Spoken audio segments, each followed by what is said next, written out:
नमस्ते, आप सभी का स्वागत है आज के इस कार्यक्रम में और हमारे साथ हैं इस समय Sushant Sareen ji, the well known commentator और पाकिस्तान एक्सपर्ट। तो साहब स्वागत है आपका Sushant ji, Jaipur live thank you observer. Sanjay ji, thanks for having me. और धुरंधर आप मूवी देख ली आपने? देख ली मैंने संडे को। Okay, good. तो what is your first impression before we dig deeper? Fabulously made film यार, मतलब ये देखिए, इसमें तो कोई दो राय नहीं हो सकती कि जो फिल्म क्राफ्ट होता है उसकी, जिसे आप कहेंगे, चरम सीमा पर वो पहुंचा दिया। स्टोरी टेलिंग का जो एक क्राफ्ट है कि एक कहानी बनाई, बड़ी बढ़िया सी कहानी बनाई, सत्य के कुछ वाकयात ले करके उसमें आपने फिक्शन को जोड़ा और एक धुरंधर कहानी बना दी है। ठीक है, एक तो ये द कहानी इज वेरी गुड। दूसरी चीज ये यही तो लोग कह रहे हैं ना, उनके जो क्रिटिक्स है वो कह रहे हैं कि साहब की threat is that technically it is perfect. तो ये बहुत बड़ी थ्रेट है। वही ना, मैं वो उसी पे देखिए ना, तीन चार चीजें होती हैं। देखिए, कहानी बहुत अच्छी है। दूसरा, कैरेक्टर्स जो बनाए हैं, देखिए कई बार आप कहानी अच्छी बनाते हैं लेकिन जो कैरेक्टर्स को दिखाते हैं वो बड़ा भोंडा सा दिखाते हैं, राइट। कैरेक्टराइजेशन बड़ी अच्छी है, जो मुख्य पात्र हैं उसके, they very very real characters. तीसरी चीज ये कि डायरेक्शन बहुत अच्छी है और स्क्रिप्ट बहुत अच्छी है। एक आपने कहानी बना दी, लेकिन कहानी की जब आप स्क्रिप्ट बनाते हैं तो उसको इतनी टाइटली आपने बनाया है कि I remember my wife got up and she walked out to get something from outside. 15-10 minute के लिए वो बाहर निकली, 5 मिनट के लिए इनफैक्ट। वापस आई तो कहानी पलट गई थी, राइट। के so the point is that you could not afford to miss anything, क्योंकि I know, one had to it be was totally glued. एक सेकंड भी you could not even bat your eyelid at time. और and then Sanjay ji, जो जो एक craft जो होता है ना फिल्म मेकिंग का, स्टोरी टेलिंग का, कि कैसे आप उसको शूट करते हैं, कैसे आप उसको पर्दे पे कैसे वो नजर आती है। देखिए, मुझे तो 3.5, लोगों ने बोला 3.5 घंटे इतनी लंबी फिल्म, मुझे तो लगा यार ये थोड़े दिन और चलती तो और मजा आता। तो I would not have minded कि 1-1.5 घंटा और चल जाती तो मैं देख लेता बड़े आराम से। हम लोग तो वैसे भी वो लोग हैं जो नेटफ्लिक्स वगैरह पे जो शोज आते हैं, अब कई जो एप्पल वगैरह पे ना, वो कई बार वो जो शोज दिखाते हैं वो हर हफ्तावार रिलीज करते हैं। तो अब मैं वेट करता हूँ जब तक सारी पूरे 7-8-10 एपिसोड नहीं आ जाते, और फिर किसी एक दिन जब थोड़ा सा फ्री होता हूँ तो मैं तो बिंज वॉचिंग वाला आदमी हूँ कि भाई 7-8 घंटे लगातार में खत्म कर दिया। तो मेरे लिए तो 3.5 घंटे कुछ भी नहीं था, मतलब आई एम तो डेस्परेटली वेटिंग कि पार्ट 2 आएगा तो जल्दी से देखा जाएगा। बहुत हाँ, बढ़िया नॉट वेरी फार, मार्च में आने वाला है। जी। लेकिन एट अनदर लेवल, नैरेटिव के लेवल पे, I think this breaks fresh ground. What do you say? देखिए, good propaganda is what is not propaganda. Exactly. अच्छा, अब मुझे नहीं लगता कि जो आदित्य धर हैं एज अ फिल्म मेकर, उसने, देखिए, I remember, because I look at Pakistan very closely, तो मेरे को याद है कि मैं ये देखा करता था जो लियारी गैंग वॉर्स हो रही हैं, मैं इसको फॉलो कर रहा था। वहां पर का जो अंडरवर्ल्ड है, मेरा कुछ ये एमक्यूएम वाले, जब ये एमक्यूएम होती थी, अब तो ये एमक्यूएम पाकिस्तान आर्मी बन गई है, लेकिन जब ये एक्चुअली एमक्यूएम होती थी, तो मेरा कुछ इन लोगों से पल्ला पड़ता था। Some of them would come to India अपने रिलेटिव्स वगैरह को मिलने। मैं क्योंकि पाकिस्तान जाता था तो इनसे मुलाकात थी, तो इनसे मेरी थोड़ी मेलजोल थी। And I can tell you कि कराची में जिस तरीके का माहौल था, जो पॉलिटिकल माहौल था, देखिए एमक्यूएम जब अपनी चरम सीमा पे थी ना पावर के, तो it was the combination of Shiv Sena, when when Bala Thackeray was the big man, और पॉलिटिकली वो बॉम्बे को कंट्रोल करते थे। तो अगर आप बाला साहब ठाकरे का जो पॉलिटिकल कंट्रोल है और दाऊद इब्राहिम का जो माफिया का कंट्रोल है, अगर आप दोनों को मिला दें तो एमक्यूएम थी। In large parts of Karachi. जो एक पार्ट में वो थे वो था लियारी, जहां पर ये दूसरे लोग थे। एंड अगेन मैंने पहले भी बोला हुआ है, ये जो है ना कि आदमी का सर कलम करके फुटबॉल खेलना, ये लियारी में शुरू हुआ। This happened in Lyari. तो I was following this story, जो भी पाकिस्तान के मीडिया में रिपोर्टाज होती थी। अब आदित्य धर ने, पता नहीं उसको किसने बताया, शायद आदित्य राज कौल ने बताया, because I think he was advising him on this film. जिसने भी बताया और जिसने भी इसकी रिसर्च की, और आदित्य कौल ने इसकी रिसर्च की है, तो बहुत उम्दा काम किया उसने, मतलब he is done a very good job. And there is one more person, I don't remember the name. तो इन लोग ने बहुत अच्छा काम किया, लेकिन बेसिक आइडिया तो आदित्य धर का था। और उसने क्या किया है कि अच्छा, अब देखिए ये अननोन गनमैन वाला भी फिनोमिना है, वो सारा कुछ है, रियल इंसिडेंट्स है भारत के अंदर। अच्छा, पाकिस्तानियों को ये समझ नहीं आता संजय जी कि भारत में जो लोग हैं वो इतना गुस्साए क्यों हुए हैं उनसे, क्योंकि उनका मानना यह है कि यार हम 30 साल से तुम्हारे ऊपर आतंकवाद थोप रहे थे, तुम्हारे लोगों को मारते थे, ठीक है, तुम लोग तो सह रहे थे, अब सडनली तुमको क्या हो गया, अब तुम क्यों हमारे खिलाफ हो गए? तब तक तो तुम मोमबत्ती मार्च और मुशायरे वगैरह कर रहे थे, मेलजोल था, सब कुछ था, क्रिकेट मैच होते थे, सब कुछ होता था। हम लोग आते थे तो आओ भगत होती थी, आप आते थे तो हम भी आपकी आओ भगत कर देते थे। तो सो व्हाट अगर हम आपके लोगों को मार रहे थे, अगर हम कत्लेआम कर रहे थे, अगर हमने मुंबई कर दिया, तो इतना किस बात पे आप इतना खफा है हमसे? ये उनको समझ नहीं आ रहा कि भारत के अंदर मूड कैसे चेंज हो गया। वो बोलते हैं कि जी ये मोदी आया है और इस करके मूड चेंज हो गया, ये इस करके नहीं हुआ। ये जो जो जो कप ऑफ पेशेंस था वो रनथ ओवर, ठीक है ना। अब उनको ये समझ नहीं आ रहा बात, लेकिन आदित्य धर ने वो सारी चीजें जोड़ी, एक कहानी ली पाकिस्तान से, उसमें एक कैरेक्टर डाल दिया और एक बड़ी कंपेलिंग स्टोरी बना दी। अच्छा, जो पोर्ट्रियल है पाकिस्तानी पॉलिटिक्स का, जिसमें पीपल्स पार्टी के जो वो जो राकेश बेदी का पात्र है, वो क्लियरली नबील गबोल है, वो लगता भी वैसा ही है।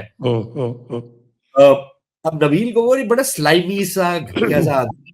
वैसे नबील गबोर लियारी में कभी नहीं था। नहीं, वो मेंबर ऑफ पार्लियामेंट तो वहां से था ना, उसकी पॉलिटिक्स वहां पर थी, और तो उसकी नहीं पॉलिटिक्स ठीक है, कराची में उसकी क्या पॉलिटिक्स? वो वेस्ट से था, ये नहीं लियारी तो नहीं ईस्ट में है। ना, his politics was in Lyari, his political this thing was in Lyari. वो और एक और ये इसका चेला होता था, अब उसका दुश्मन है जुल्फिकार मिर्जा, ये होम मिनिस्टर होता था जुल्फिकार मिर्जा बाद में, जब ये 2008 में इनकी सरकार बनी, तो उस समय ये वहां पर he was also patronising in gangs को। लेकिन नबील गबूल जो था, उसकी पॉलिटिक्स जो थी वो लियारी में होती थी, और लियारी में हरदम वो रिप्रेजेंट नहीं करता था। लियारी में मेंबर ऑफ नेशनल असेंबली की जो सीट थी वो एक बार आसिफ जरदारी ने जीती, एक बार इन्होंने इसको भी खड़ा किया, क्या नाम है आपका, बिलावल भुट्टो को भी खड़ा किया, वो भी वहां से चुनाव जीता। वो बेसिकली पीपल्स पार्टी का गढ़ माना जाता था, और उसमें वो गढ़ इसलिए माना जाता था क्योंकि ये रमैन डकैत वगैरह जो लोग थे, ये उसमें इनका समर्थन करते थे। अच्छा, वही पीपल्स अमन कमिटी उन्होंने एक्चुअली बनाया, ऑल ऑफ दैट। सो वो बहुत अच्छे तरीके से उसने पोर्ट्रेल किया इस सारे मामले का। और ये जो एक चीज है, ये मतलब अगर आप इसको प्रोपोगेंडा बोलना चाहे प्रोपोगेंडा बोल लें, लेकिन ये है कहानी। बाकी यार संजय जी, सिंपल सी बात ये है, कोई भी पिक्चर जिसमें कुछ भी, मतलब अनलेस आप सैयारा देख रहे हैं और उस पे बड़े आप उछल कूद कर रहे हैं, उसमें शायद प्रोपोगेंडा नहीं है। लेकिन बाकी कोई भी पिक्चर अगर बनेगी, और उसमें भी आप प्रोपोगेंडा वैल्यू ढूंढ सकते हैं। मैंने पिक्चर नहीं देखी तो मैं ज्यादा नहीं बोलता, नहीं तो फिर लोग बोलेंगे बिना पिक्चर देखे बात कर रहा है। लेकिन अगर आप अमीर लड़का गरीब लड़की, गरीब लड़की अमीर लड़की गरीब लड़का, इस टाइप की कोई पिक्चर दिखाएंगे, उसमें भी एक सोशलिज्म का आप एंगल डालते हैं, उसमें भी कहीं ना कहीं एक बायस होता है, उसमें भी कहीं ना कहीं एक प्रोपोगेंडा होता है। तो कोई भी अगर आप कहानी बता रहे हैं तो प्रोपोगेंडा तो हर एक चीज में है। तो आप प्रोपोगेंडा ढूंढना चाहते हैं तो आप प्रोपोगेंडा ढूंढ लीजिए, लेकिन जो लोग ये कह रहे हैं कि जी मुसलमानों को बहुत बुरी तरीके से दिखाया गया, भाई वो वास्तविकता है वहां की, जो जो कराची के अंदर हो रहा था उस जमाने में, वो वास्तविकता है। अच्छा, आपको वो याद है वो जो एक जो सीन है कि एक रेव पार्टी चल रही है जिसमें ये मोटरसाइकिल लेकर के जाता है, फिर लड़की को मोटरसाइकिल पे उठा करके भागता है, वो एक सीन है ना पिक्चर में। हाँ, हाँ, तो हाँ। पार्टीज होती है ना भाई कराची में, और वो अमीर बच्चे जो हैं, जो रिच और पावरफुल फादर्स के बच्चे हैं, वो करते हैं, और वहां पर फिर पुलिस जाके रेड भी मारती है पैसे ऐंठने के लिए। तो ये सारी चीजें कराची की में एक वास्तविकता है जो दिखाई जा रही है। अब उसको एक फिक्शनल अकाउंट में एक आपने स्टोरी बना दी जिसमें आपने स्पाइंग भी डाल दी और ये सारा कुछ डाल दिया, तो it makes for a fabulous story and very good direction. जो आपने कहा कि आर्ट ऑफ फिल्म मेकिंग, जिस तरीके से आपने पिक्चर बनाई है, जो टेक्निकल उसमें एक्सेलेंस है, जो म्यूजिक आपने डाला है उसमें, आई एम नॉट सरप्राइज कि इट्स अ ब्लॉकबस्टर यार। पिक्चर अच्छी बनेगी तो अच्छी चलेगी, व्हाई नॉट। दूसरी बात ये है कि एक जो सबसे अच्छी चीज़ लोगों को लग रही है कि साहब की एक ये जो पाकिस्तान के ऊपर जो मूवीज़ बनती हैं, उसमें कहीं न कहीं जो है वो घाल-मेल कर देते हैं लोग कि साहब वो रॉ का एक रोग एजेंट था, उसको मारने के लिए एक रॉ का और आईएसआई का कोऑपरेशन हुआ। नहीं यार, अ, तो वो नहीं इस तरह प्रोपेगेंडा।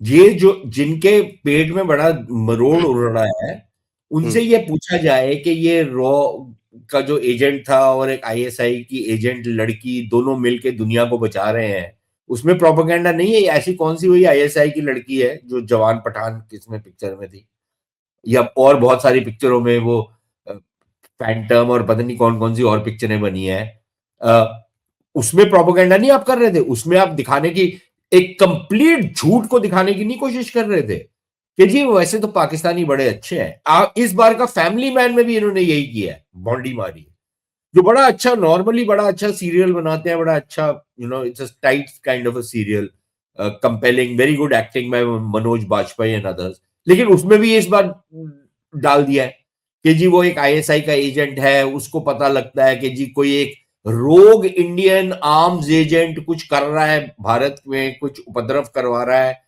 और उसमें आईएसआई का भी इंटरेस्ट है कि उसको रोका जाए। खैर वो ज्यादा उसको खींचा नहीं उन्होंने, और अच्छा किया, इसीलिए लोगों ने उसको इग्नोर कर दिया, लेकिन उसमें नहीं करा इन्होंने। तो वो वास्तविकता है क्या? वहां पर प्रोपेगेंडा नहीं कर रही है, वहां पर झूठ दिखाने की कोशिश नहीं कर रहे, वहां पर एक जो आपका जानी दुश्मन है, जो आपके लोगों का कत्लेआम करता है, वहां पर, और पाकिस्तानियों को ये बड़ा मरोड़ उठता है कि यार ये पाकिस्तानी मुसलमानों के खिलाफ क्यों हो गए हैं भारत के लोग, ठीक है? अब इनसे ये कोई पूछे। अच्छा, और बड़ा आजकल शोर मच रहा है कि जी वो क्या नाम है अपने बिहार के मुख्यमंत्री का, नीतीश कुमार जी ने नीतीश कुछ कुमार जी ने। कुछ वो हिजाब विजाब नीचे खींच दिया और समथिंग, उससे हुँ, इनकी ये आग बबूला हो गए सारे के सारे। ये जो पंजाबी मुसलमान है जो जाके खुद मुजरे देखते हैं साले, हुँ। इनसे भी ये इतने साले। इनके यहाँ मज़े की बात है कि जो एलीट क्लास है, उसकी कोई भी लेडी जो है वो आपको हिजाब में, बुर्क़े में नहीं दिखेगी। आप हिजाब विजाब तो छोड़ दिए, मैं और बहुत सारी चीजें बता दूंगा जिसमें वो नहीं दिखेगी, लेकिन मैं आपको एक चीज बता रहा हूं, इनसे इन साले क्या बताऊं खबीस, उनसे कोई ये पूछे तुम्हारे मन में, वो एक लड़की जो एक डॉक्टर है, चलो जी उसका हिजाब उसने थोड़ा सा नीचे कर दिया कि मैं देखूं ये कौन है, उसपे तो आपके पता नहीं क्या हो गया, आपको आग बबूला हो गए, और पता नहीं हिंदुस्तान के मुसलमानों के ऊपर पता नहीं कौन सा कहर ढहाया जा रहा है।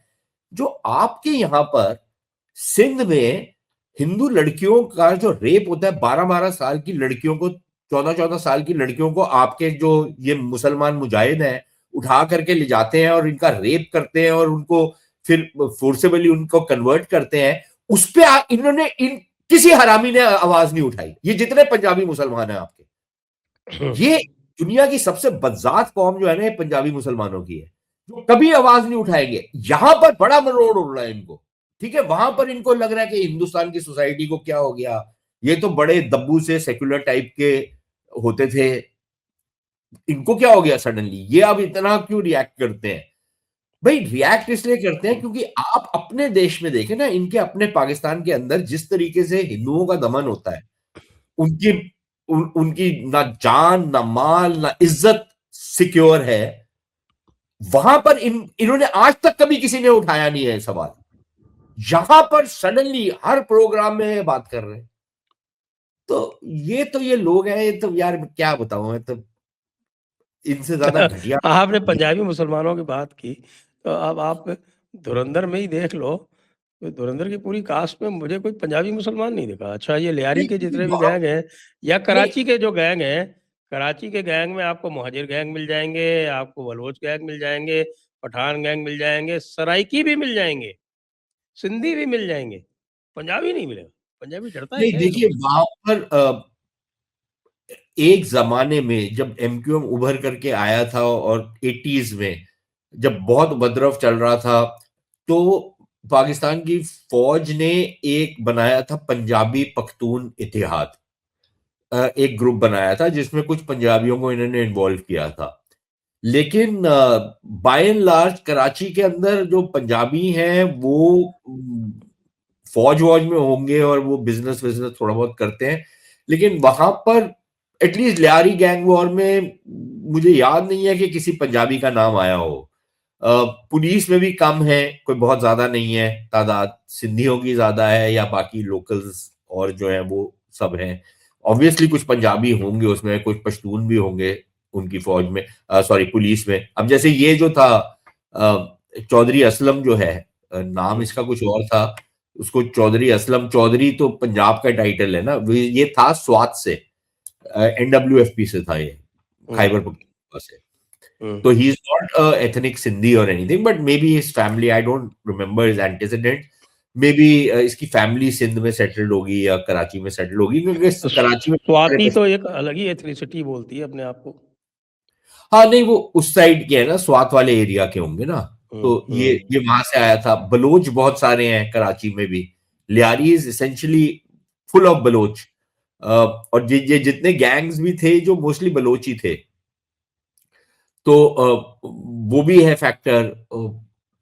तो उसमें पंजाबी मुसलमान को दिखाने का कोई मतलब भी नहीं था, तो वो at least you maintained certain degree of authenticity. बाकी आई थिंक वो जो इलियास कश्मीरी को दिखाया है, जो एक दहशतगर्द था इनका, उसको मेजर इकबाल का जो रोल बनाया है, वो basically they modelled him after Ilyas Kashmiri. Hmm. Uh, तो वो शायद यहाँ से था, पीओके से था। अ, तभी Ilyas, but I don't remember again उसका हाँ, जो, तभी वो कश्मीरी लगाता था ना वो। हाँ, but I don't remember the exact background. Kashmiri तो अपने आप को नवाज शरीफ वगैरह भी बोलते हैं, कश्मीरी अच्छा। बिरादरी के, है बेसिकली पंजाबी। हुँ, लेकिन ये है एथनिकली कश्मीरी है, लेकिन they settled in Punjab for centuries, at least 100 years, 150 years। तो बट है बिरादरी वो, they trace the lineage to Kashmir. ये इशाकदार और ये सारे वो कश्मीरी बिरादरी के लोग हैं। तो वो है वहां पर। तो इट्स गुड कि इस फिल्म में किसी पंजाबी मुसलमान को नहीं दिखाया। मे बी अगले अगले एपिसोड में दिखा दें। Who knows? नहीं वो तो ब आपका खुद का मानना है कि साहब कि पंजाबी मुसलमान तो सबसे पहले पतलून खोलते हैं। तभी तो मुसलमान बने थे वो। जिन्होंने नहीं खोली वो मेरे जैसे हैं। नहीं तो अभी लुकिंग एट पाकिस्तान सिचुएशन, अब पाकिस्तान में आसिम मुनीर, जो कि खुद भी पंजाबी है, उसको तुरंत चपरासी की तरह समन कर लिया है ट्रंप ने, इधर आ, फौज क्यों नहीं भेज रहा गाजा में। वो आज एक खबर मैंने उड़ती उड़ती देखी है, बट मैंने अभी इसमें I haven't been able to pay attention to it. लेकिन एक बात चल रही थी वहां पर, उसमें जो एक, जिसे थोड़ा सा डाउट इसलिए हो जाता है कई बारी, कि अमेरिका शायद चाहता हो कि पाकिस्तान फौज भेजे वहां पर। लेकिन उसमें दो प्रॉब्लम्स हैं। एक तो I am not sure if Israel चाहेगा कि पाकिस्तान की फौज आए यहाँ पर। पहली बात, उसमें इजराइल की भी तो रजामंदी जरूरी है ना कुछ हद तक। तो पहली चीज ये है। दूसरी चीज कि अगर फौज को वहां पर भेजा जाए तो उसके टर्म्स ऑफ रेफरेंस क्या होगा। इजरायलीज तो बहुत क्लियर है कि उसके टर्म्स ऑफ रेफरेंस में आपको जो हमास है उसको डिसआर्म करना पड़ेगा, और अगर आप हमास के हथियार लेने की तरफ बढ़ेंगे तो कहीं ना कहीं आपकी झड़प भी होगी और आपको उनके ऊपर गोली चलानी पड़ेगी। तो पाकिस्तान उसी उससे बड़ा झेप रहे हैं कि यार अगर ये करना पड़ा तो जहां पर पॉलिटिकली तो हमारे सर पे चढ़ जाएंगे लोग। हम वैसे ही, पाकिस्तान की फौज कोई पॉपुलर तो है नहीं पाकिस्तान के अंदर। उसकी पॉपुलैरिटी में तो बहुत डिक्लाइन आया है। बाकी आप अखबारों अखबारों में जो मर्जी पढ़ते रहे कि जी बड़ी पॉपुलर हो गए हैं ऑपरेशन सिंदूर के बाद, और पता नहीं कौन सी इन्होंने बड़ी फतेह हासिल की है। सब फिजूल की बकवास, जितने इनके आईएसपीआर पेड जर्नलिस्ट हैं ये सारी बकवास करते जा रहे हैं। But the bottom line is कि it's not a popular army. अगर पॉपुलर इतना होते तो चुनाव लड़ लेना, पता लग जाएगा। तो वो नहीं है इनके। तो उसके अगर ऊपर ये गाजा में जाते हैं, वहां पर जा करके अगर ये किसी ऐसे ऑपरेशन में पड़ते हैं जहां पर ये गोलियां चलाते हैं, तो उसका इम्पैक्ट तो होगा, उसका कोई रिएक्शन भी आ सकता है। तो तो ये दो तीन चीजें हैं, इसलिए मुझे थोड़ा सा I am little sceptical about what exactly is the purpose of the visit. अगर बुलाया है, क्या इस पर्पस से बुलाया है, कोई और पर्पस है, किसी और काम पे लगाना है मुलाजिम को, कि भैया बुलाया कि यार तू जाके जरा यहाँ पर टेबल साफ कर, वहां पर कुछ और साफ कर। उस काम, किस काम के लिए बुलाया, किसी काम से ही बुलाया होगा ट्रंप ने। लेकिन साथ ही साथ हमारे को मेरे ख्याल खुद भी डिनायल एंड करना चाहिए अपना। हमारे यहाँ पर बहुत डिनायल है, खास तौर पर विदेश मंत्रालय में और जगहों पे, कुछ हद तक स्ट्रैटेजिक कम्युनिटी में भी। क्योंकि हम लोग हमारे यहाँ पर बहुत लोग ये समझ रहे हैं कि भारत और अमेरिका के बीच में जो रिश्ते हैं उसमें वापस वही गर्मजोशी हो जाएगी जो पहले होती थी। मैं वो नहीं तो मानता। कभी नहीं हो सकती। That's at that's least over. 25 हाँ, अभी 30 तो ईयर। मैं और आप बोल रहे हैं ना, लेकिन मैं आपको बता रहा हूँ, आप भाई बहुत 25-30 लाख 25-30 साल इन्वेस्ट हुए उसमें, उसको उसने 1 मिनट में खत्म कर दिया। खत्म हो गया है ना। Take another 25-30 years if it starts now। But लेकिन बहुत सारे लोग ऐसे हैं यहाँ पर जो अभी भी ये विश्वास करते हैं कि भाई 6-8 महीने रुक जाते हैं, अभी चुनाव होंगे, अगर वहां पर इसको सेटबैक होगा तो इनको वापस आना पड़ेगा हमारे पास ही, और वो रियलाइज करेंगे कि क्या क्या गलतियां करी। या फिर कुछ लोग हैं, चलो जी 3 साल की बात है, उसके बाद सिचुएशन में रिटर्न टू नॉर्मल। ये नॉर्मल पे कभी नहीं आएगी, ना उस तरफ से आएगी ना इस तरफ से होगी। ना होनी चाहिए भारत की तरफ से भी। अब मैं ये नहीं कह रहा कि आपको रिश्ते तोड़ने हैं अमेरिका के साथ, या आपको बातचीत बंद कर देनी है, या आपको कारोबार नहीं करना, वो सब कुछ करना है आपको। लेकिन मेरे ख्याल अब भारत को अपनी जो खुद की क्षमता और शक्ति है खुद बढ़ानी पड़ेगी। हम किसी और के ऊपर ना डिपेंड करें तो अच्छा है। दूसरी चीज, हमको अपने जो विदेश नीति है या जो रिश्ते हैं उसको अमेरिका को केंद्र बिंदु बना करके नहीं आगे बढ़ाने। काफी हद तक हमने ये किया कि यार हाथी के पैर में सबका पैर, तो अमेरिका अगर आपके साथ है तो सब कुछ ठीक है। और जो एक लिहाज से ठीक भी था, एक एक जमाने में, अगर अमेरिका आपके साथ है, आपके साथ सहयोग कर रहा है, आपको साथ लेकर के चल रहा है, तो बाकी जितने देश हैं जिनका अमेरिका के साथ कुछ सरोकार है, वो भी आपके साथ वही बर्ताव करते हैं जो अमेरिका करता है। और जैसे ही अमेरिका थोड़ा सा आपसे पीछे हटता है तो बाकी भी देश आपसे वैसे ही पीछे हट जाएंगे। क्योंकि आपने, जब आपके अमेरिका के साथ बहुत अच्छे रिश्ते थे, आपने बाकी देशों के साथ उस तरीके के रिश्ते नहीं बनाए कि अगर अमेरिका ना भी रहा तब भी वो रिश्ते आगे बढ़े। मेरे ख्याल वहां पर हमारे को बहुत अब काम करने की जरूरत है। यूरोप में बहुत सारे देश ऐसे हैं जो आपसे ज्यादा बेहतर रिश्ते चाहते हैं, और आपको बहुत कुछ जो आप अमेरिका से एक्सपेक्ट करते थे आपको वहां से मिल सकता है। लेकिन थोड़ी सी हमारे को हकीकत पसंद फॉरेन पॉलिसी बनानी पड़ेगी। थोड़ा-सा हमारे लोगों को भी थोड़ा-सा समझना पड़ेगा कि यार दुनिया में बहुत सारी चीज़ें ऐसी हैं जो हमको दूसरे देशों से चाहिए और उनसे हमको सहयोग बढ़ा करके लेना पड़ेगा। कुछ देना भी पड़ेगा उसके एवज़ में। तो ये नहीं हो सकता कि हम सब कुछ ले लेंगे, लेकिन ठेंगा देंगे। तो कुछ देना भी पड़ेगा, कुछ लेना भी पड़ेगा।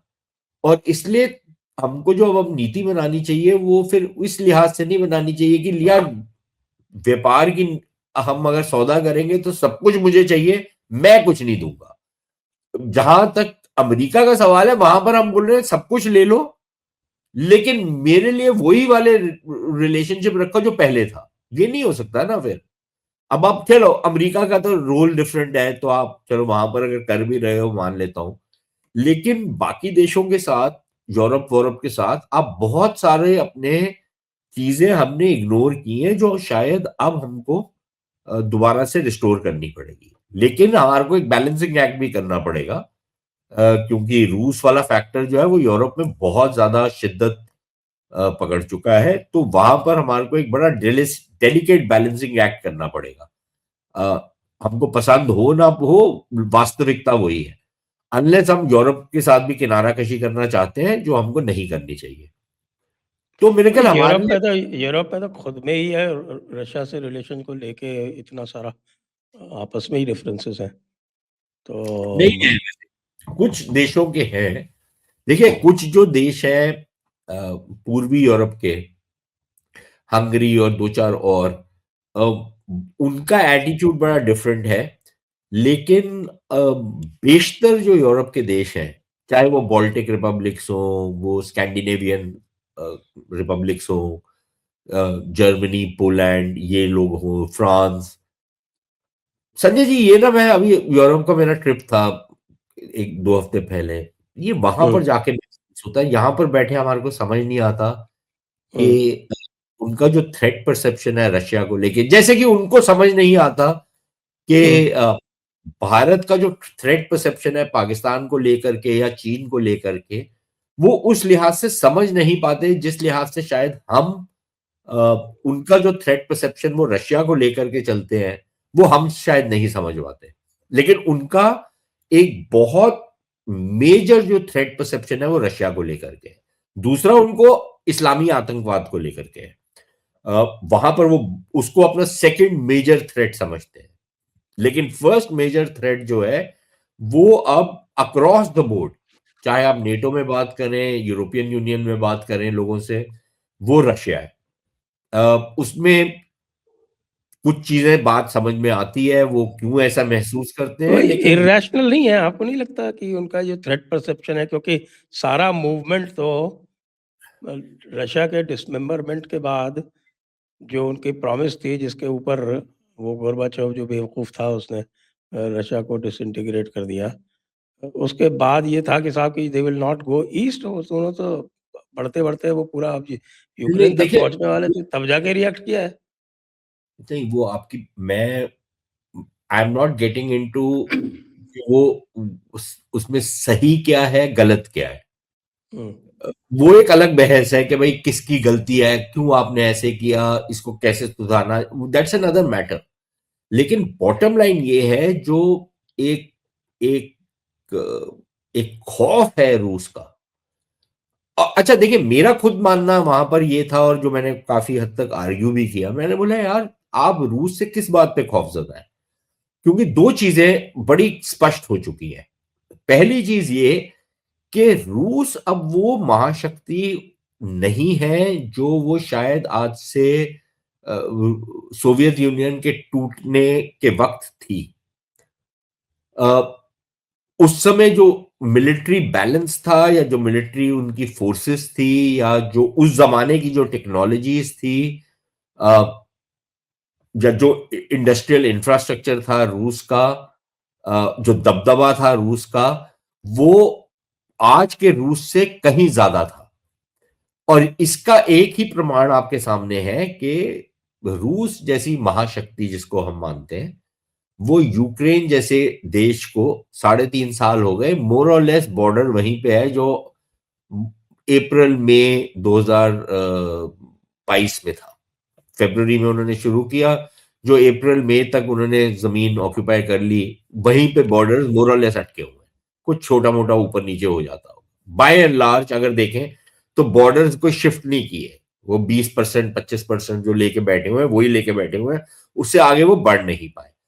उसमें यूक्रेन का बहुत नुकसान हुआ है, लेकिन रशिया की जो फोर्स, जो जो जो मिलिट्री क्षमता थी, जिसको पहले संजय जी आपको याद होगा जब फरवरी में ये युद्ध शुरू हुआ 2022 में, तो बहुत सारे, मेरे को याद है हमारे बहुत सारे जनरल टीवी पे आते थे, बोलते जी हमने वॉर गेमिंग की है, 10 दिन के अंदर अंदर यूक्रेन गया रूस का हिस्सा बन जाएगा।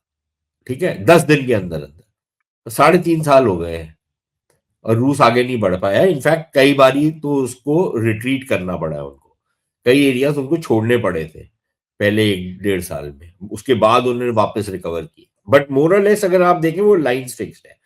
तो अगर वो यूक्रेन के साथ उनका ये हशर हुआ है, तो अगर पूरा का पूरा जो यूरोपियन यूनियन है, अगर वो इकट्ठा होकर के उनके सामने खड़ा होता है, तो मुझे नहीं लगता कि रूस की कोई बहुत ज्यादा क्षमता है, अनलेस दोनों साइड्स एक कंप्लीटली डिस्ट्रक्टिव वॉरफेयर में पड़ना चाहती हैं। क्योंकि फिर यूरोपियंस के साथ पास भी बहुत सारा ऐसा साजो सामान है जो शायद यूक्रेनियंस के पास नहीं है, जो रूस के अंदर तक जाकर के मार कर सकता है। पहली बात। दूसरी चीज ये कि यूरोप में अमेरिका को लेकर के एक बहुत सॉलिड फीलिंग है कि अमेरिका ने हमारे को दगा दिया है एक लिहाज से।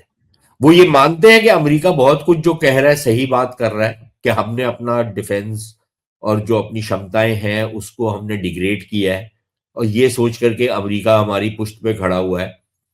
लेकिन वो हालात अब बदल रहे हैं। अब वो कह रहे हैं कि भाई अब हमको अपनी क्षमताएं खुद बढ़ानी पड़ेंगी। टेक्नोलॉजी है, सब कुछ है उनके पास। अब वॉर, युद्ध लड़ने का गुदा है कि नहीं है वो एक अलग बहस है, लेकिन टेक्नोलॉजी वाइज क्षमताएं सारी हैं उनके पास। तो अब जिस तरीके की इन्वेस्टमेंट्स वो अब करने जा रहे हैं, तो अगले 4-5 वर्षों के अंदर अंदर ये माना जा रहा है कि यूरोप दोबारा से मिलिटरली एक बहुत बड़ी शक्ति उभर करके आएगा। ये हमारे लिए भी एक अपॉर्चुनिटी है, क्योंकि अगर उनको अपनी डिफेंस इंडस्ट्री को स्केल अप करना है, तो वहां पर हम भी अपने लिए कुछ हिस्सा ढूंढ सकते हैं, और वो चाहते हैं हमारे साथ कहीं ना कहीं एंगेज करना। तो मेरे ख्याल अपॉर्चुनिटीज हमारे लिए बढ़ रही हैं, लेकिन जो रूस का जो खौफ है, उससे ये एक स्टेलमेट हो जाएगा यूरोप के अंदर, रूस और यूरोप के बीच में। तो कुछ हद तक आपकी बात सही है कि they are overreacting, irrational है। लेकिन देखिए, जब आपको खतरा महसूस होता है ना संजय जी, तो अक्सर उसमें एक एलिमेंट ऑफ इरेशनलिटी हरदम होता ही है। आपको पसंद हो या ना हो, लेकिन आपको कहीं से भी, अभी जैसे हमको चीन से खतरा महसूस होता है, हम हमारे एक थ्रेट परसेप्शन है चीन को लेकर के, उसमें बहुत सारा जो हमारा परसेप्शन है वो रियलिटी पे बेस्ड है, लेकिन कुछ हमारा परसेप्शन ऐसा होगा जो इरेशनल भी होगा। तो I think you need to take both हाँ, टुगेदर। हाँ, वो उसका जो प्रोपोर्शन है वो अलग-अलग हो सकता है, क्योंकि मेरा जो ओपिनियन है, ओपिनियंस कैन वेरी। मेरा ये ओपिनियन है कि Europe's threat perception is largely irrational. चलिए यूरोप को अभी बट छोड़ते ये हैं और थोड़ा संजय जी, संजय जी, ये जो है ना परसेप्शन आपका, मैं ये नहीं कह रहा कि ये गलत है, मैं सिर्फ ये कह रहा हूं कि ये मेरा भी परसेप्शन था अंटिल आई विजिटेड एंड और उनसे बातचीत की। और एक बारी जब आप उनसे बातचीत करते हैं ना, तो फिर आपको, मैं अभी भी मानता हूं यही बात जो आप कह रहे हैं, जो मैंने अभी आर्गुमेंट दिया। अरे उन्होंने अपनी इकोनॉमीज़ डिवास्टेट कर ली। अब यूक्रेन और यूएस ने मिलके वो उनकी जो है आपकी गैस पाइपलाइन उड़ा दी। German manufacturing is going into recession. वो अपनी ऐसी-तैसी करा रहे हैं। दे डोंट हैव देखिए, access now to European energy. European energy को अभी तक भारत के थ्रू रूट करके ले रहे थे। मतलब पागलपन है ये तो बिल्कुल। और नहीं जबकि नहीं क्या बट हिसाब, और रूस हमको कैसे, आज तक रूस ने तो कभी अटैक किया नहीं भाई नहीं नहीं हमको। देखिए ना, हमेशा अटैक जो है नेपोलियन ने किया, हिटलर संजय ने जी, किया। संजय जी नहीं, छोड़िए ना, वो नेपोलियन वाले अटैक से पहले रूस को ऐसे दूध पीता हुआ बच्चा तो नहीं था ना कि वो सब लोग उसी को आके अटैक करते थे। उनकी एक बड़ी कॉम्प्लिकेटेड हिस्ट्री है यूरोप की। और हम लोग पिक एंड चूज करते हैं उस हिस्ट्री को। मेरा सिर्फ आपसे ये आग्रह है कि देखिए, अ, इसमें कोई भी ब्लेमलेस नहीं है। यूरोप की अपनी गलतियां हैं, रूस की अपनी गलतियां हैं, और ऐसा नहीं है कि रूस कोई बहुत अच्छा सुलझा हुआ छोटा सा बच्चा था, प्यारा सा, जिसको सारे गली के गुंडे तंग कर रहे थे और सडनली एक दिन वो ही मैन बन करके उभर के आया और उसने सबके साथ युद्ध करना शुरू किया। ऐसी भी बात नहीं है। The relationship is more complicated than that. चलिए, let's leave it at that, let's go back to our friend Pakistan once again. अब ये ऑस्ट्रेलिया में साहब मैसेकर हो गया है, और उसके बाद अंकल ट्रंप जो हैं वो हनुका सेलिब्रेशन कर रहे हैं और इस्लामिक रेडिकल टेररिज्म को कंडेम कर रहे हैं, और पाकिस्तान के साथ गलबैयां कर रहे हैं। हाँ, तो ये तो अब देखिए, इसमें भी अमेरिका की तो सदा से यही, this is the duality of policy ना। एक जो दोहरा मापदंड है अमेरिका का, तो वो तो आप सिर्फ आसिम मुनीर की बात क्यों कर रहे हैं? अहमद शरा को भी तो बुलाया ना, सीरिया वाले को। उसको भी तो आपने व्हाइट हाउस में बुलाया। हम्म। अमेरिका का जो डीप स्टेट है, उसका रिवॉर्ड मिल गया ना, अमेरिकन सोल्जर्स मार दिए ना 3। नहीं नहीं, अभी आप देखें ना, अभी अब दूसरी चीज मैं आपको जो बता रहा हूं, अब बांग्लादेश में जिन ताकतों को आपने अनलीश किया हुआ है, जिनके साथ आप डील कर रहे हैं बांग्लादेश में, ये जो मोहम्मद यूनुस एंड कंपनी है, और जिस तरीके की ताकतों को इन्होंने बेलगाम छोड़ा हुआ है बांग्लादेश में, वो क्या वही वाली ताकतें नहीं है जैसे वो जो बीच के बोंडाई बीच के जो वो थे दहशतगर्द, ये वही ताकतें तो हैं, वही मानसिकता तो है। अ, अब आपको लगता है कि यार ये ठीक है, बांग्लादेश में ये भारतीयों को, हिंदुओं को अटैक करते हैं तो ठीक है, कोई प्रॉब्लम नहीं है, वो हमारे को क्या फर्क पड़ता है उससे। ठीक है, वो आज भारतीयों को अटैक कर रहे हैं जैसे पाकिस्तानी करते थे भारतीयों को, और फिर वो पाकिस्तानियों ने जा करके, या जो पाकिस्तान में यही आतंकी पाले उन्होंने और उनको प्रोत्साहन दिया, वो फिर जाकर अमेरिका में भी उन्होंने हिट किया। तो ये जो पश्चिमी दुनिया के जो एक दोहरे मापदंड है ना आतंकवाद को लेकर के, ये तो कोई नई बात तो नहीं है। तो ट्रम्प जैसे व्यक्ति को कोई फर्क भी नहीं पड़ता, वो एक तरफ इनको कंडेम करेगा, अगले दिन अगर कोई ऐसा आदमी आ जाए जो उसके बच्चों को या अमेरिका को कोई मेजर डील दे दे, बेशक वो जितना मर्जी बड़ा आतंकवादी हो, वो उसको बोलेगा कि यार, swell guy, what a great fellow he is, ये इससे अच्छा बंदा ही नहीं है कोई, कितना handsome, my favourite field marshal. My favourite field marshal. अब वो जो फील्ड मार्शल है वो एक नंबर का जिहादी है, तो अब उसको तो आपका फेवरेट फील्ड मार्शल है, तो अब ऐसे व्यक्ति के साथ आप क्या, आप what do you say to him? You have to ये जस्ट, जो इनका जो 27th कॉन्स्टिट्यूशनल अमेंडमेंट हुआ है, इसमें जी, अमेरिका का कितना रोल है? आई डोंट थिंक अमेरिका का कोई रोल है। वो हम लोग, वी लुक फॉर, जैसे ये उनके अपने इंटरनल पावर स्ट्रगल थी, जिसमें फौज कंसोलिडेट कर रही है अपने आप को। कंसोलिडेट क्या, वो कंसोलिडेटेड तो वो पहले ही थे, बट वो एक पावर ग्रैब कर रहे हैं कि अब पाकिस्तान हमारे इशारों पे चलेगा। तो जैसे पहले ही हम चल रहा परेड, था। पहले मतलब कि कई चीजों में चल रहा था और कई चीजों में नहीं चल रहा था। अब वो कहते हैं कि भाई हम हर चीज में हम ही चलाएंगे। कॉन्स्टिट्यूशनल स्ट्रक्चर क्या होगा, जुडिशरी कैसे काम करेगी, पॉलिटिकल पार्टीज कौन सी होंगी नहीं होंगी, एक तरीके का आप समझ लिए कि जो ईरान में गार्डियन काउंसिल है, वो यहाँ पर पाकिस्तान फौज है, कि हम डिसाइड करेंगे कि कौन क्या करेगा। अब भाई, अगर आपकी अकल होती आप में, आप हाई स्कूल पास ना होते, सिर्फ आपने कोई पढ़ाई लिखाई की होती, फौज में जाने से पहले सिर्फ हायर सेकेंडरी ना पास की होती, कोई कॉलेज वॉलेज में पढ़ लिया होता, कोई अच्छी सी डिग्री विग्री ले ली होती, तो फिर भी कुछ बात थी। अब आप इकोनॉमी को भी कंट्रोल करेंगे, ਤੁਹਾਨੂੰ ਕੱਖ ਨਹੀਂ ਪਤਾ ਇਹਨਾਂ ਨੂੰ ਇਕਨੋਮੀ ਦਾ, ਕੁਝ ਨਹੀਂ, no bloody idea, okay, they are illiterate. Look, उनको उनको हिंदुस्तान में उनको जेईई की डिग्री नहीं मिलती जैसे एनडीए वालों को मिलती है? नहीं, वही कितनी ट्रेनिंग मिलती है इंडिया में, वही इंडिया में थैंकफुली आप फौज को नहीं इन्वॉल्व करते ना इकोनॉमी में यार। देखो फौजियों का, भारत में जो फौज है वो प्रोफेशनल आर्मी है, प्रोफेशनल इश्यूज के ऊपर बिल्कुल one should take their opinion and their opinion is invaluable, better than your and mine, no doubt about it, कि भाई युद्ध कैसे लड़ना है, क्या चैलेंजेस होते हैं, एक anti insurgency anti terror environment में क्या चैलेंजेस हैं यार, ये लोग वहां पर जाके लड़े हैं, इनको पता है कैसे करना है, क्या करना है, क्या खामियां होती हैं, क्या गलतियां हो जाती हैं, क्या एडवांटेज होते हैं, क्या नहीं होते। बंदूक, मेरे को अगर आप बोले कि यार यहां पर बंदूक लगा दो, तो मेरे को तो पता नहीं मैं कहां पर बंदूक लगाऊं, ठीक है ना। ट्रेन सोल्जर वो आपको बताएगा, देखो जी मैं इस एंगल में बंदूक लगाऊंगा, ये आर्क मैं कवर करूंगा, ये आर्क दूसरा बंदा कवर करेगा। They have a training, they know their stuff, right. मैं वहां पर तो इनकी बात सुनने को तैयार हूं, बिल्कुल 100%, that is there core competence.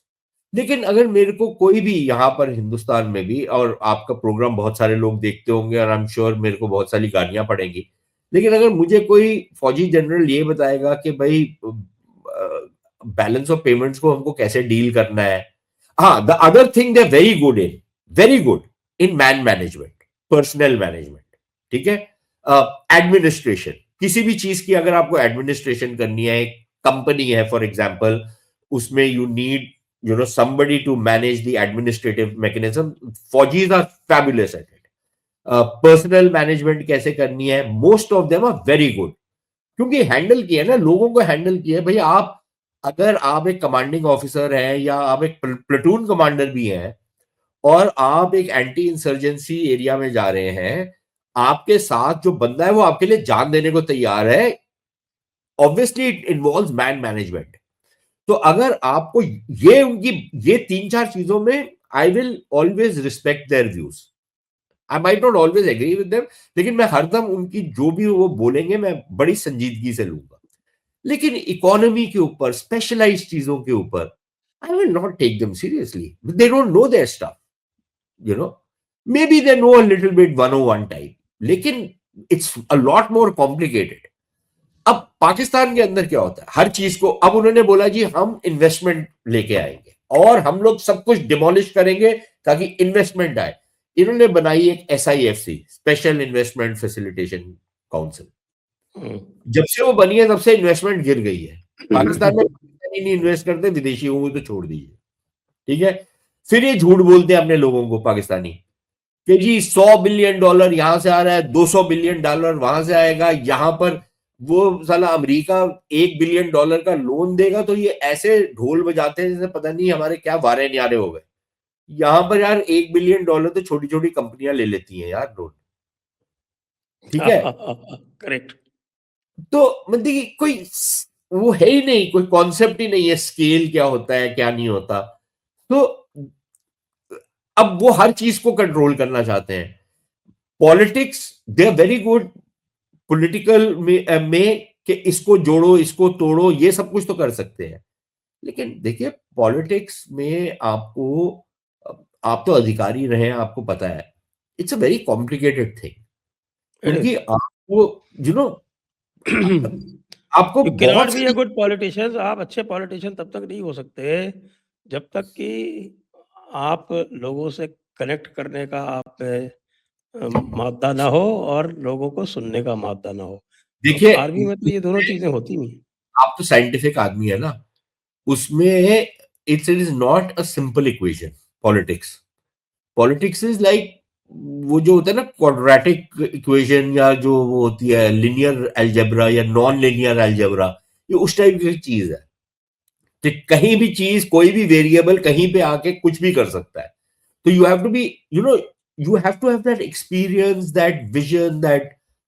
तो पॉलिटिशियन एक कंप्लीटली दूसरे तरीके का प्राणी है। अब वो कुछ पॉलिटिशियन होते हैं जो घटिया स्तर के पॉलिटिशियन होते हैं, जो बहुत दकियानूसी टाइप के होते हैं, और कुछ होते हैं जो बड़ी सोच के होते हैं, जो बड़ी चीज की बात करते हैं। आप जैसे मोदी जी हैं, he is talking about big picture, वो बड़ी बड़ी बातें कर रहे हैं।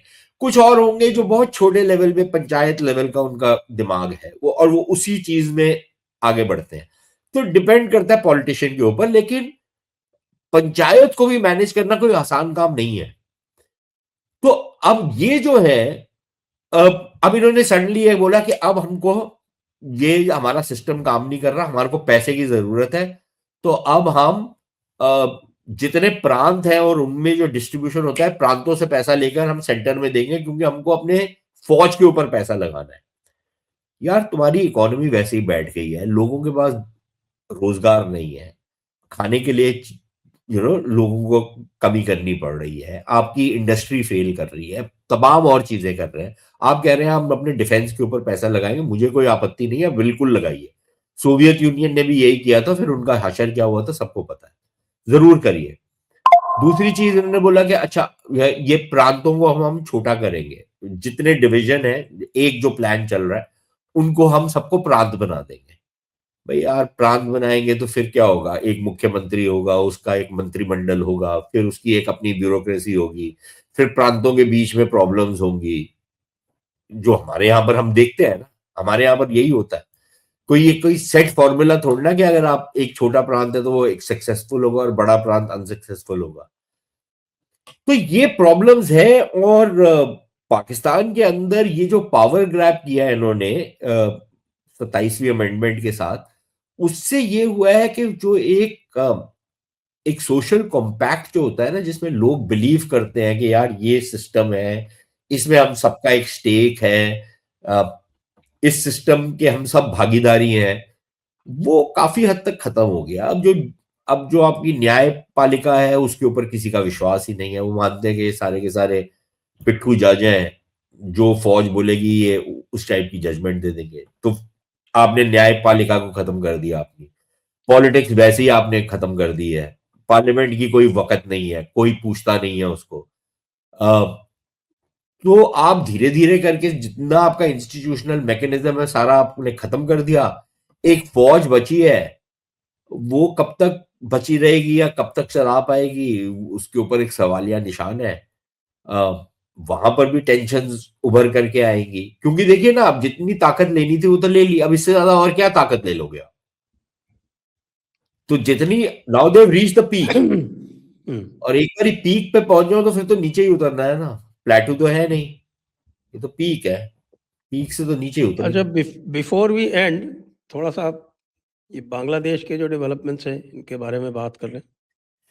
यार है, it's a Bangla very thing Bharat के लिए। और मेरे ख्याल हमको कोई भी अब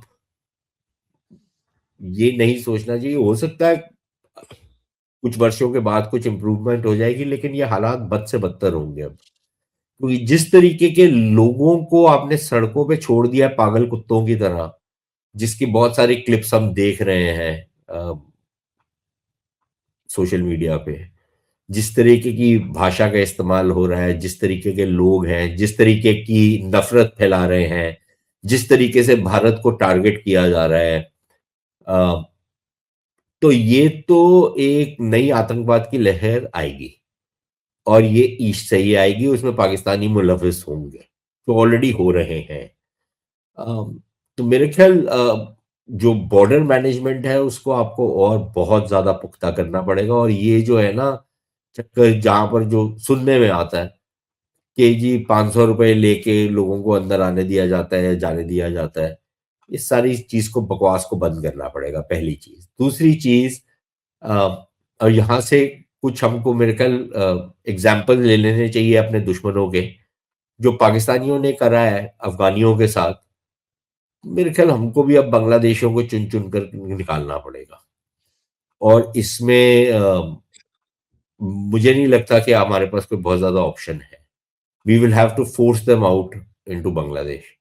अब उसमें प्रॉब्लम ये होगी कि आपने डॉक्यूमेंटेशन पूरी की है नहीं की, अ, उसको कैसे आइडेंटिफाई करेंगे, that's gonna be a big problem. क्योंकि भारत के अंदर भी तो एक फिफ्थ कॉलम है ना, ओह, ह्यूज फिफ्थ कॉलम। देखो आप क्या वो जो how they fifth are college reacting to SIR. में हो या बाकी जगहों पे हो, वो तो शोर मचाएगा। अब जिन लोगों को धुरंधर जैसी पिक्चर नहीं पसंद आती, या वहां पर वो उनकी पीठ में या पेट में मरोड़ उठता है, तो वो इस चीज को कैसे स्वीकार उसमें उनको करेंगे? आपत्ति होती है कि अल्लाह अकबर टेररिस्ट कैसे कर रहा है, और मुझे तो लेकिन आज फिर तक एक भी ऐसा टेररिस्ट नहीं दिखा जो अल्लाह अकबर ना बोलता हो। वो फटने से पहले अल्लाह अकबर ही तो बोलते हैं, और क्या बोलते हैं। हम्म, लेकिन देखिए ना, अब उसमें प्रॉब्लम, देखिए प्रॉब्लम जो केंद्र सरकार है उसकी भी तो है ना। वो भी डर जाती है, हड़क जाती है, वो भी इट डजंट फॉलो थ्रू। तो वो एक छोड़ देते हैं, शगुफा छोड़ देते हैं कि अब हम ये करने वाले हैं, करते वर्ते नहीं है फिर। तो वहां पर फिर प्रॉब्लम आ जाती है ना। एक्सपेक्टेशन है कि करा जाए, लेकिन तरीके से किया जाए, उसको भी क्लमजीली मत करें। उसका उसका फॉल आउट मिनिमाइज किया जाए, लेकिन एक तरीके से करके you will have to push them out. And border के ऊपर जो अभी तक था कि जी ये फायरिंग वायरिंग नहीं होगी अगर कोई इलीगल क्रॉसिंग है, बांग्लादेशी को बोल देना चाहिए कि भाई आप एक 500 मीटर की पट्टी बनाएं, अगर उसके बावजूद कोई यहाँ पर क्रॉस करता है तो फिर हम तो फायर करेंगे। Illegal crossings we will not tolerate. तो I think some things will have to change, because the situation is now reaching a point where आपके पास कोई ऑप्शन नहीं बचता। और जब तक शेख हसीना थी, आप बहुत सारी चीजें नजरअंदाज कर देते थे, बिकॉज एक एक अच्छा एक रिलेशनशिप था भारत और बांग्लादेश के बीच में। तो कुछ जो छोटे मोटे इरिटेंट्स थे उसको हम लोग नजरअंदाज कर देते थे। अब वो करने की जरूरत नहीं है। तो I think we need to be very very clear on how these things. Right right. तो आइए आज की चर्चा को अब यहीं पे विराम देते हैं। सभी दर्शकों को बहुत बहुत धन्यवाद, सुशांत जी को बहुत बहुत धन्यवाद।